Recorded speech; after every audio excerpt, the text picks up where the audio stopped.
Assalamualaikum warahmatullahi wabarakatuh. My name is Nabila Ramadhani and I'm from class B. So in this video, I will explain the material about cooperation and implicature for the final project Semantics and Pragmatics.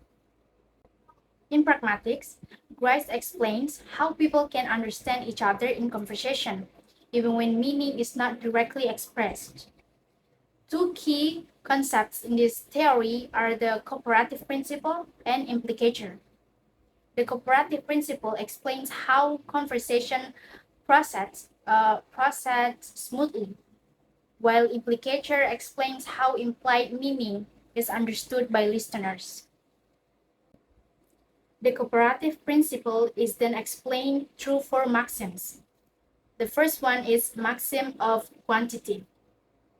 This maxim addresses how much information should be provided. Don't give too little information.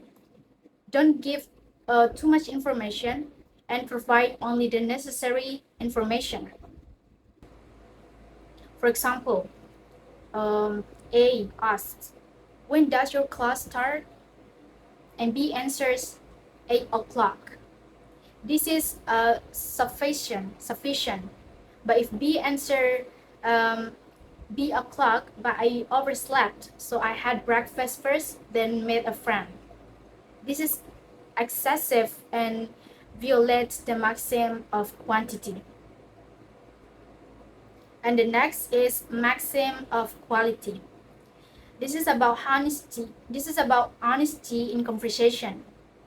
Tell the truth, don't give information without proof, and don't lie. If someone asks, did you see a lecturer walk by? We shouldn't answer yes if we've only heard rumors. And the next is maxim of relation. This maxim requires us to remain relevant in the conversation. Answers must be on topic, avoid unnecessary digressions, example violation. A said, "Have you eaten?" And B answered, "I have the day of tomorrow." The answer is irrelevant and confusing. And the next is maxim of manner. This is about how we speak. Be clear, avoid ambiguity, be conscious, and convey it in a clear order. For example, of an ambiguous sentence. I saw a child with binoculars. This could mean either I was using binoculars or I saw a child carrying binoculars. And the next is what is implicature. And the next is what is implicature. After understanding the principle of cooperation, we move on to implicature. So implicature is implied meaning that is not stated directly but can be understood by the listener. So why is it understandable? Because the listener assumes the speaker is following the cooperative principle. When something seems strange in conversation, the listener looks for the hidden meaning. For example, A said, "How did you do on your exam?" And B answered, "At least I didn't take a remedial test." Implicature. B didn't get a high score, but he passed. And there is a types of implicature. Greece divides implicature into two main types: conversation implicature and conventional implicature. So the first one is conversational implicature. This type of implicature occurs when someone appears to violate one of the maxims but actually still wants to cooperate. The listeners then tries to interpret the implied meaning. For example, A. Want to go to the movie tonight?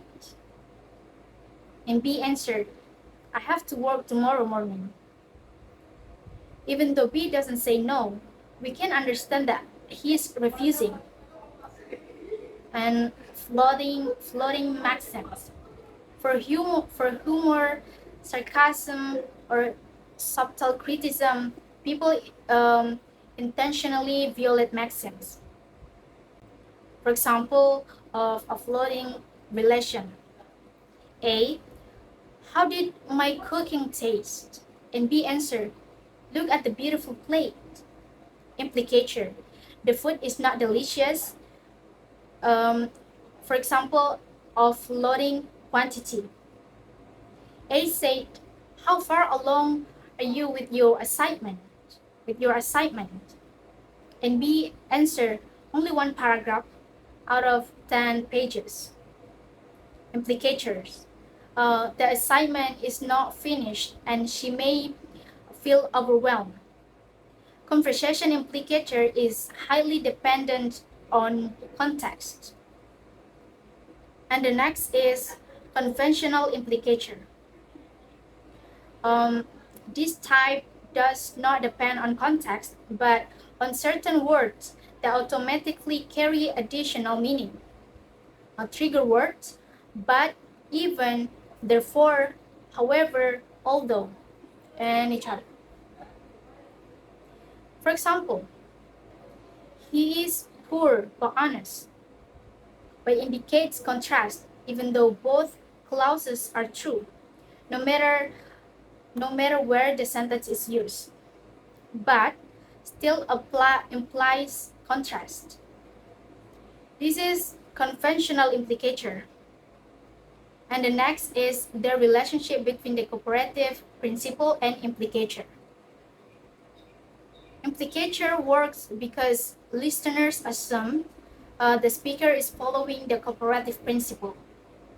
When a maxim appears to be violated, listeners do not immediately think the speaker is being strange or uncooperative. Instead, they try to find the hidden meaning to keep the conversation coherent. For example, A said, how was my presentation? And B answered, your slides were beautifully colored. B doesn't answer directly, violate the relationship. The listener understands that the presentation may not have been very good. So, implicature is a natural product of cooperation in conversation. Conclusion. That concludes the complete explanation of the cooperative principle and implicator according to H.P. Grease.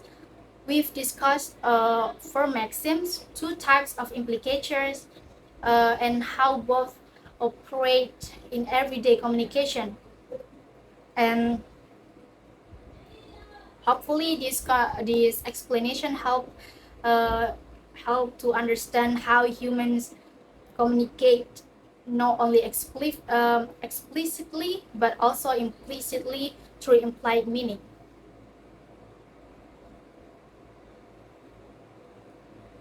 So that's my explanation about cooperative and implicature. Thank you. Wassalamualaikum warahmatullahi wabarakatuh.